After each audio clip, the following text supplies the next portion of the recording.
RJ காயு அப்படின்றவங்கள பற்றி தான் நம்ம பார்க்க போகிறோம். தமிழ் பேசும் அனைத்து நல் உள்ளங்களுக்கும் என்னோட வணக்கம். ஆர்ஜே காயு அப்படின்னு சொன்னதுமே வந்து யோசிச்சிருப்பீங்க, யார் அந்த ஆர்ஜே காயு, எந்த எஃப்எம்எல்ற பேசுகிறாங்க, இது வரைக்கும் நம்ம அந்த ஒரு பேரை கேட்டதே இல்லை அப்படின்னு சொல்லிட்டு பல சந்தேகம் வரும். அவங்க இன்னும் வந்து ஆர்ஜேவெல்லாம் ஆவலைங்க. அவங்களுக்கு வந்து ஆர்ஜேவா ஆகணும் அப்படின்றது ஒரு பெரிய கனவாகவே இருக்குது. வெட்டியான கனவுலமா, கெட்டியான கனவு.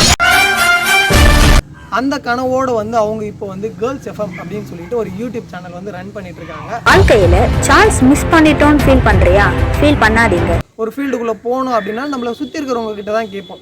நம்ம ஃப்ரெண்ட்ஸ் இல்லை ஃபேமிலி ரிலேட்டிவ்ஸ் இவங்க கிட்ட தான் நம்ம கேட்போம். நான் வந்து ஆர்ஜே ஆகணும், அதுக்கு என்ன பண்ணணும் அப்படின்னு சொல்லிட்டு நிறைய பேர்கிட்ட சஜஷன் கேட்பாங்க. அந்த மாதிரி இவங்களும் கேட்டிருக்காங்க. அப்போ வந்து எல்லாருமே வந்து இந்த மீடியா ஆர்ஜே விஜே இந்த மாதிரிலாம் நம்ம போனோம்னாலே டிஸ்என்கரேஜ்மெண்ட் அப்படின்ற ஒரு விஷயம் வந்து கம்பல்சரி இருக்குங்க. மற்றவங்க 1000 சொல்லுவான், அதெல்லாம் காது கொடுத்து கேட்காதீங்க.